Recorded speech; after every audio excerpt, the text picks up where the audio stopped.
Welcome to Vishal math classes. इस video में हम लोग द्विघात समीकरण के इंट्रोडक्शन को समझेंगे कि द्विघात समीकरण होता क्या है, कितने प्रकार के होते हैं। द्विघात समीकरण से जो भी रिलेटेड बिंदु है सभी को हम लोग बारी बारी से देखेंगे।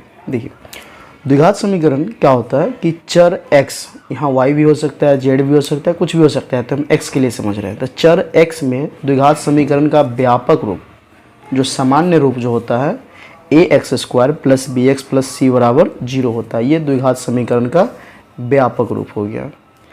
Comma a not equal to 0, मतलब ये जो द्विघात समीकरण ax² plus bx plus c बराबर 0 है, तो x² का जो गुणांक a है ये 0 के बराबर नहीं होना चाहिए। बाय द वे, अगर ये 0 के बराबर हो जाए तो ये फिर द्विघात नहीं रह जाएगा, ये रैखिक में कन्वर्ट हो जाएगा, क्योंकि bx प्लस c बराबर 0 हो जाएगा तो ये द्विघात नहीं, ये रैखिक समीकरण कहलाएगा।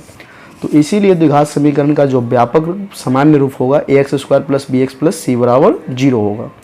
कॉमा a का मान 0 के बराबर नहीं होना चाहिए। b और c हो, इससे कोई फर्क नहीं पड़ता है। ये इस चर का घात जो गुणांक होगा x² का गुणांक, ये 0 नहीं होना चाहिए। जहाँ a b c, ये जो x² का गुणांक a है, ये x का गुणांक b है, ये जो अचर है c, ये a b c कोई वास्तविक संख्या होना चाहिए।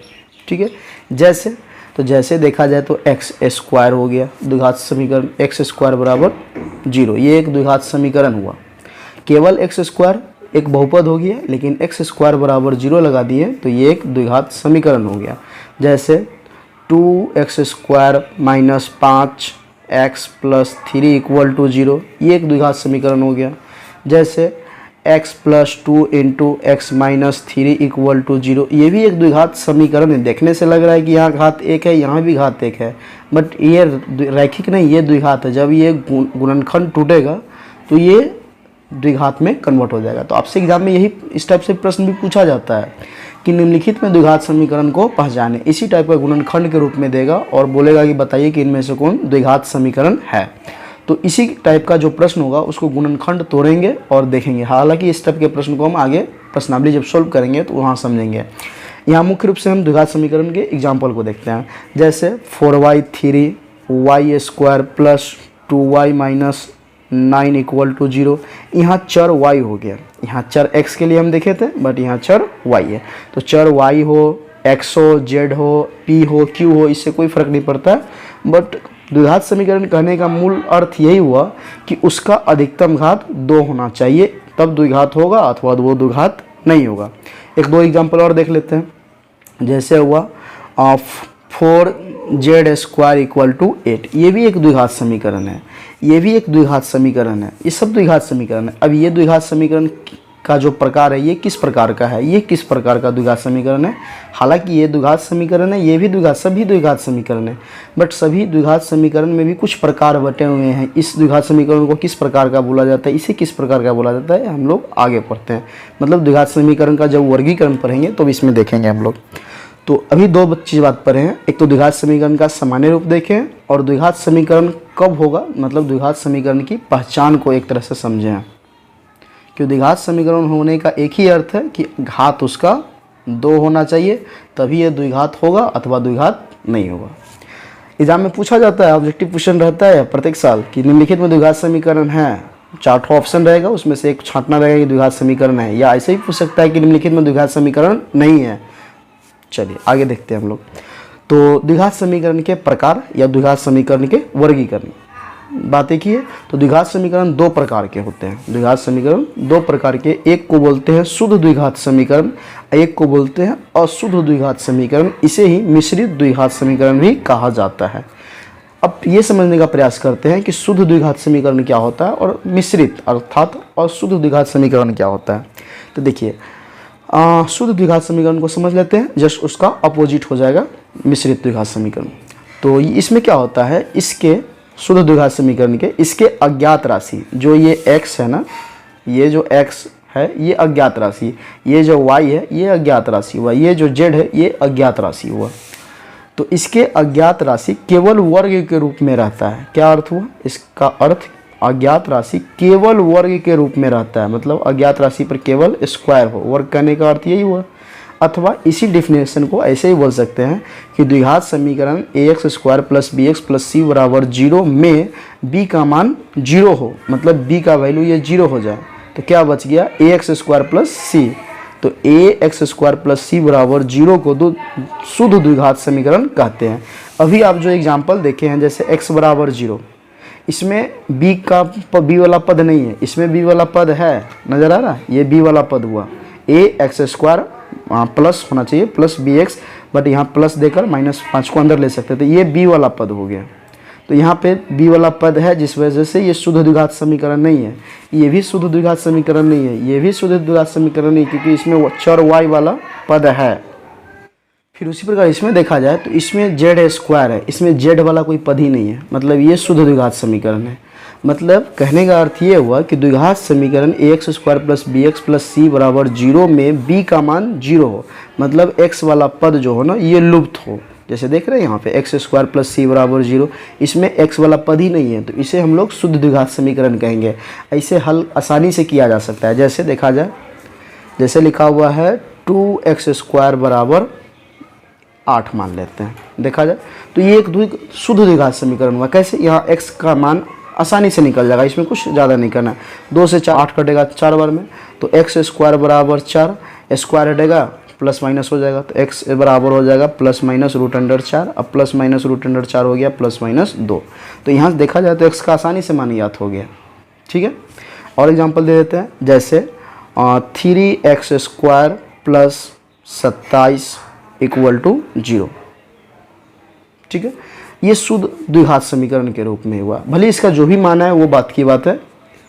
तो शुद्ध द्विघात समीकरण कहने का अर्थ ये हुआ कि b वाला जो पद हो ना ये लुप्त हो, नहीं होना चाहिए, इस टाइप का समीकरण होना चाहिए। जैसे एग्जांपल दिए हैं तो ये देखा जाए शुद्ध द्विघात समीकरण का एग्जांपल है, ये शुद्ध द्विघात समीकरण का एग्जांपल है, बाकी बात अशुद्ध अर्थात मिश्रित द्विघात समीकरण का एग्जांपल था। अब जस्ट इसी का उल्टा हो जाएगा, ये इसमें b इक्वल टू 0 हो तो इसका अर्थ क्या हुआ, इसमें b नॉट इक्वल टू 0 उल्टा होगा जस्ट।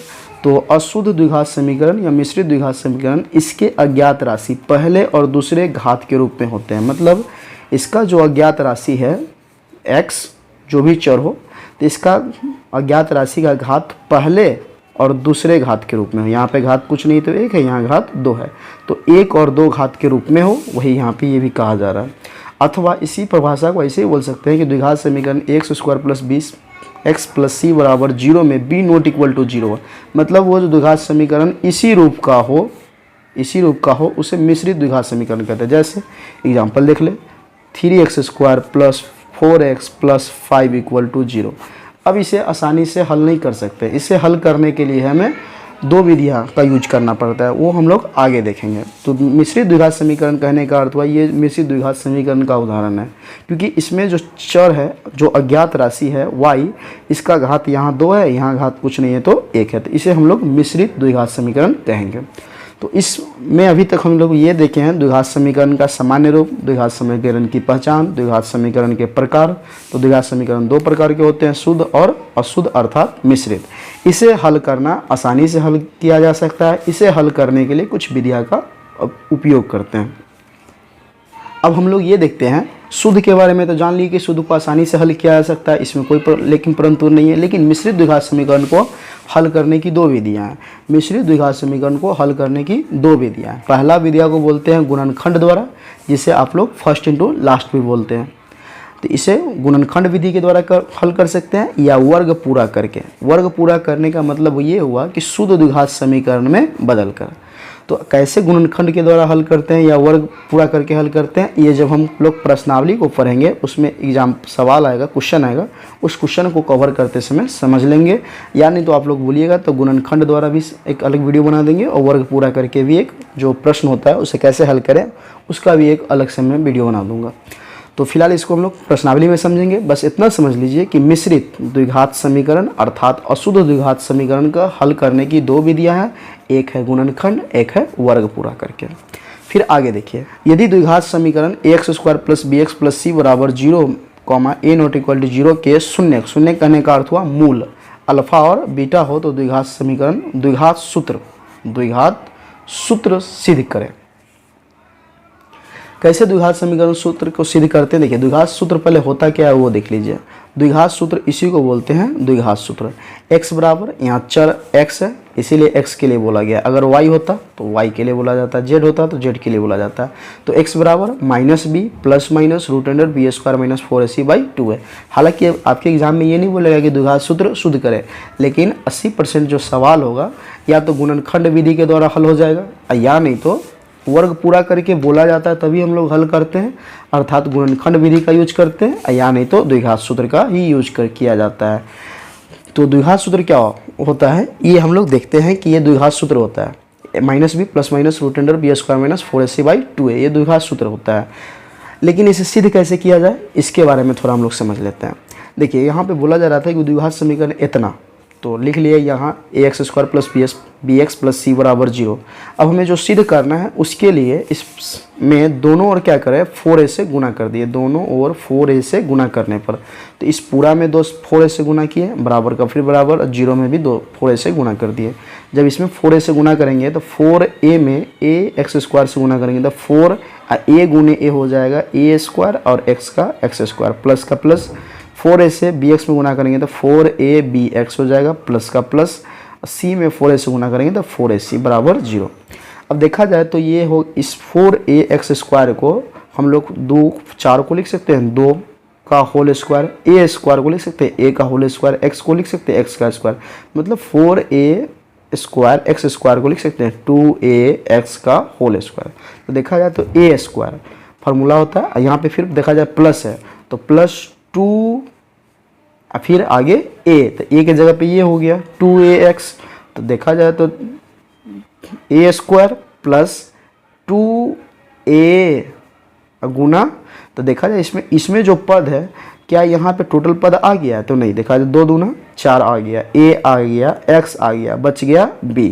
तो b बच गया तो क्या किए, अब समझ आ रहा है कि a² प्लस 2a गुना b, तो b के जगह पे b हो रहा है तो क्या किया फिर आगे होगा प्लस b², तो b² वाला पद है ही नहीं तो अपने मन से b² को जोड़ दिए, b² को घटा दिए, तो हो गया a² plus 2ab plus b²।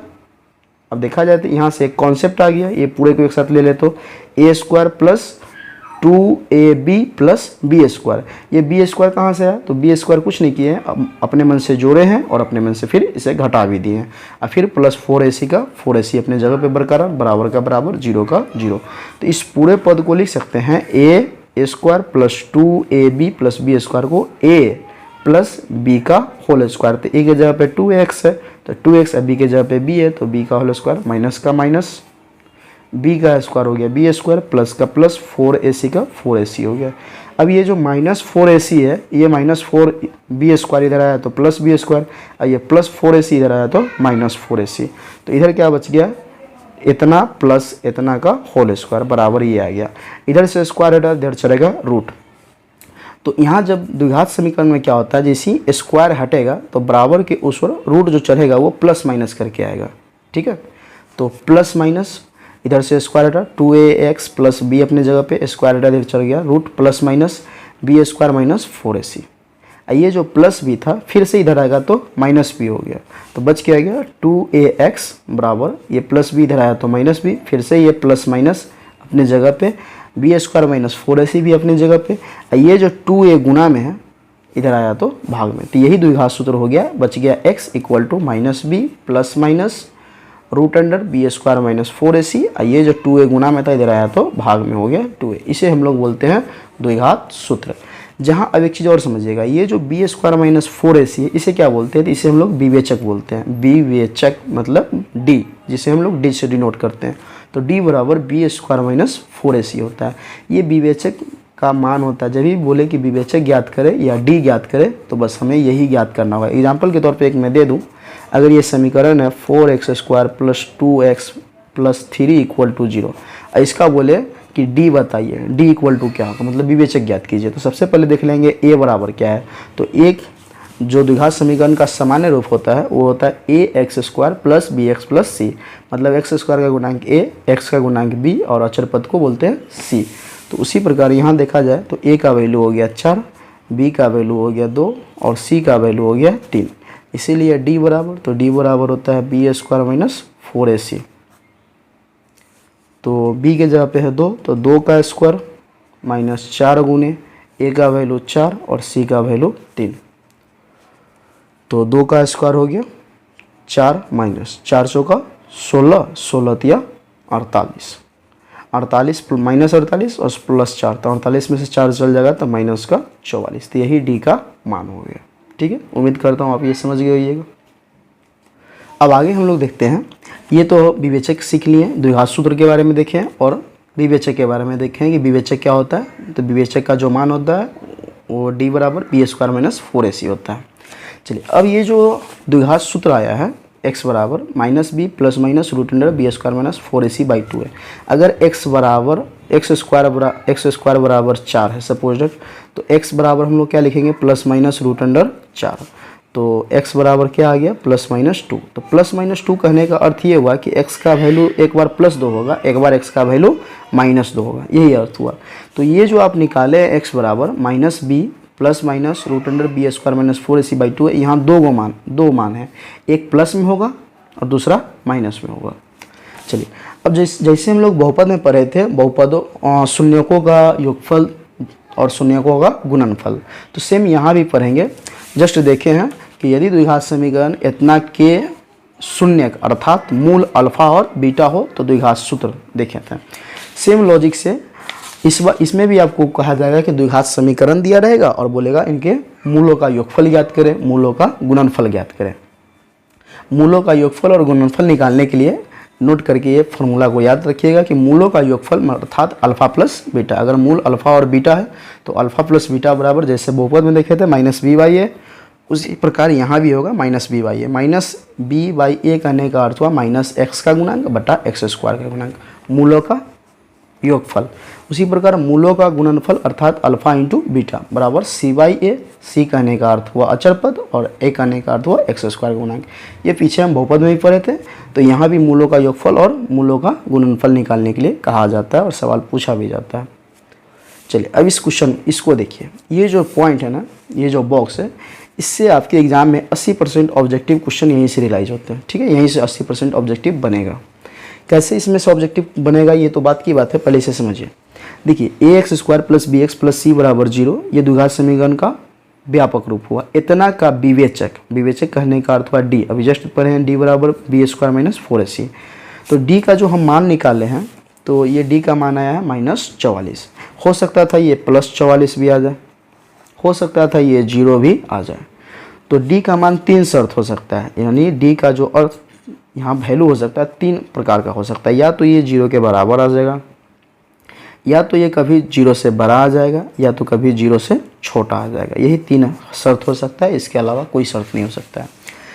तो तीनों शर्त को यहाँ पे लिखें। उसके अगर डी का मान 0 के बराबर है तो क्या होगा, डी का मान 0 से बड़ा है तो क्या होगा, डी का मान 0 से छोटा है तो क्या होगा। देखिए, तो विवेचक मतलब डी, अगर बी स्क्वायर माइनस 4ac का मान 0 से बड़ा हो, ग्रेटर देन 0 हो, तो इस स्थिति में द्विघात समीकरण के मूलों की जो प्रकृति होगी वो वास्तविक और असमान होगी। वास्तविक और असमान, वास्तविक कहने का अर्थ है यहाँ पे हल ज्ञात होगा, और हल जो होगा मतलब प्राकृतिक इसका वास्तविक और समान होगा। और मूलों का मान कहने का अर्थ हुआ मूलों का हल, मतलब समीकरण का हल जो होगा -b plus minus root under b square minus 4ac/2a के रूप में होगा। अब इसे सरल करेंगे, एक बार प्लस में वैल्यू हो जाएगा, एक बार माइनस में वैल्यू हो जाएगा। तो कहने का अर्थ ये रहा कि बी स्क्वायर माइनस 4ac का मान अगर ग्रेटर देन 0 हो तो मूलों की प्रकृति वास्तविक और असमान होती है और मूलों का मान इतना होता है। ऐसा भी हो सकता है कि बी स्क्वायर माइनस 4ac का मान 0 के बराबर हो जाए। उस स्थिति में मूलों की प्रकृति जो होगी वास्तविक और समान होगी। जब वास्तविक और समान होगी, ये प्राकृतिक वास्तविक और समान है, यहाँ असमान है। तो जब वास्तविक और समान होगी तो मूलों का जो मान होगा, अर्थात मान कहने का अर्थ हुआ हल, वो जो होगा -b/2a और -b/2a के बराबर होगा। b के जगह पे b का वैल्यू रख देंगे, a के जगह पे a का वैल्यू रख देंगे, तो मूलों का हल अर्थात मान निकल जाएगा। ऐसा भी हो सकता है कि बी स्क्वायर माइनस 4ac का मान 0 से छोटा है। जब 0 से छोटा हो जाए ना, तो मूलों की जो प्रकृति होगी वो वास्तविक नहीं होगी, और वास्तविक नहीं होगी अर्थात अवास्तविक होगा। जब अवास्तविक होगा, इस स्थिति में मूलों का मान अर्थात हल वास्तविक मान नहीं होने के कारण हल ही ज्ञात नहीं होगा, हल ही ज्ञात यहाँ पे नहीं होगा। तो कहने का अर्थ ये हुआ कि 3 शर्त है, कभी 0 के बड़ा होगा, कभी 0 के बराबर होगा, कभी 0 के छोटा होगा। तो जब 0 के बराबर होगा तो इस स्थिति में मूलों की प्रकृति वास्तविक और समान होंगे। जब बड़ा होगा तो वास्तविक और असमान होंगे, जब छोटा होगा तो वह अवास्तविक हो जाएगा। तो आपके एग्जाम में इस टाइप से प्रश्न पूछा जाएगा कि मूलों की प्रकृति होगी, मूलों की प्रकृति वास्तविक और असमान होगी कब? 4 ऑप्शन रहेगा, b square minus 4ac greater than 0 less than 0 equal to 0 इस टाइप से। तो देख लीजिए किसके लिए पूछा जा रहा है। ऐसे भी पूछा जा सकता है कि बी स्क्वायर माइनस 4ac बराबर 0, मतलब विवेचक का मान शून्य होने पर मूलों की प्रकृति क्या होगी? वास्तविक और समान, वास्तविक और असमान, वास्तविक नहीं, या इनमें से कोई नहीं, इसी टाइप का ऑप्शन रहेगा। ये आप और विशेष से समझिएगा जब प्रश्नावली को हल कीजिएगा। तो फिलहाल एक हम समीकरण, एक एग्जाम्पल देकर इस बात को समझा देते हैं। देखिए एक उदाहरण है कि 4x square plus 4x plus 1 बराबर 0 में मूलों की प्रकृति बताएं। मूलों की प्रकृति बताने के लिए सबसे पहले हमें विवेचक ज्ञात करना पड़ेगा, क्योंकि विवेचक के मान पे ही निर्भर करता है कि मूलों की प्रकृति क्या होगी। अगर विवेचक का मान 0 के बराबर हो तो मूलों की प्रकृति वास्तविक और समान, ग्रेटर देन हो तो मूल वास्तविक और असमान, लेस देन हो तो अवास्तविक हो जाएगा। तो इसके मूल पे, वो मूलों की प्रकृति उसके विवेचक पे निर्भर करता है। तो हम लोग विवेचक निकालते हैं। तो विवेचक जस्ट अभी देखे थे कैसे निकालें। सबसे पहले समीकरण में ए बी सी का मान निकाल लीजिए, उसके बाद डी का मान निकालिए। जैसे यहाँ पे देखे थे, यही समीकरण को हम लोग लिखे थे और इसका विवेचक मतलब डी निकाले थे। तो कितना आया था? माइनस का 44। अब ये माइनस का 44 आया, मतलब ये डी का जो मान है 0 से बड़ा है कि 0 के बराबर है कि 0 के छोटा है। तो इस समीकरण में देखा जाए तो यहाँ पे माइनस 44 आया है, जो डी का मान 0 से छोटा है। तो जब 0 से छोटा होगा तो मूलों की प्रकृति जो होगी वो वास्तविक नहीं होगी। तो वास्तविक नहीं होगी मतलब अवास्तविक होगी, मतलब माइनस 44 0 से छोटा है। यहाँ निकल कर देखते हैं कि इसमें क्या होता है।